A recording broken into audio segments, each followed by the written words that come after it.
We all grew up watching Japanese cartoons, Doraemon, Shinchan, Pokemon. Why did we get emotionally attached to them?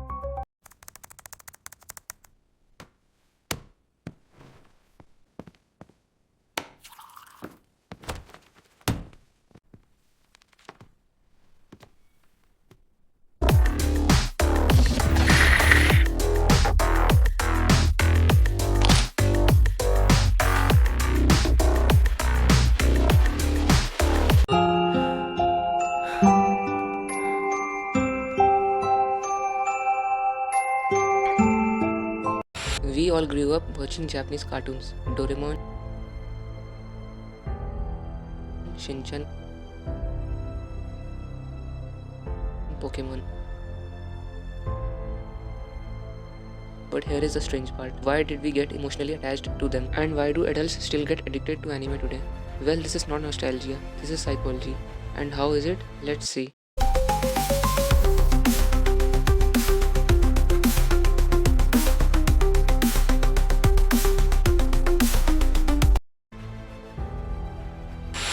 Most of us think cartoons are something we grow out of, but Japanese cartoons didn't disappear when we grow up, they grew with us.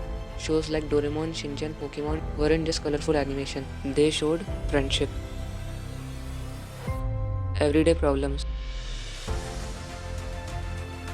Doraemon wasn't about gadgets, it was about a struggling child trying to do better. Pokemon wasn't about battles, it was about growth, loyalty, and never giving up. During our childhood, our brains are highly emotional and imaginative. Japanese cartoons respected this. That's why we didn't just watch them, we bonded with them. Children form emotional attachments faster than adults. Japanese cartoons helped this by recurring characters, long-running stories, music that repeated daily.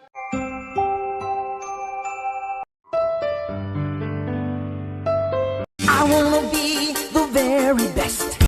Psychologists call this parasocial attachment, in which the brain treats fictional characters like real companions. That's why hearing Doraemon or Pokemon song years later triggers the childhood emotion. Because during our childhood, it was a routine and comfort. But Japan didn't stop here. Japanese animation began in early 1900s, which was inspired by traditional Japanese art, ukiyo-e, and Western style animation. But the biggest turning point came after World War II.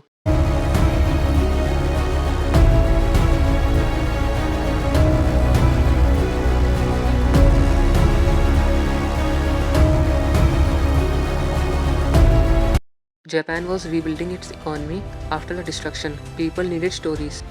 That's when Osamu Tezuka entered the scene, who is recognized with the title The God of Manga and Anime. Tezuka created Astro Boy in 1963, which was Japan's first major TV anime. He introduced cinematic storytelling, big expressive eyes inspired from Disney, complex inner struggles. From here, anime was no longer about movements, but it was about feelings. Now comes the most important part, that why are adults addicted to anime today? Well, adults today are stressed, burnt out, emotionally exhausted. Anime offers three things that modern life lacks. The first is long-term emotional journey. Characters don't change overnight. They struggle, fail, improve, just like real life. Second is escapism with journey. Anime worlds are fictional but emotions are real. It lets adults escape without feeling empty. The third is emotional honesty. Anime talks openly about loneliness, purpose, fear, death, identity. These are the things about which world thinks but rarely discuss. That is why anime doesn't feel childish, it feels human. Between the years of 1990 and 2000, shows like Pokemon, Dragon Ball Z, Naruto spread worldwide. Later, platforms like Crunchyroll and Netflix removed geographical and logistical barriers, which led to global explosion of anime. Since then, anime didn't feel foreign, it became personal. Everyone is obsessed with Japanese cartoons and animes, not because they are Japanese, but because they growed with you, they respected your emotions. They told stories that stayed with you forever. Cartoons entertained you during your childhood, and animes understood you during your adulthood. Anime was never about cartoons, it was about stories that stayed with us throughout our life. Once you see that, you will never look at anime the same way again. And if you are interested in knowing how Japan deals with procrastination, you can watch this video to know about it. Thank you so much.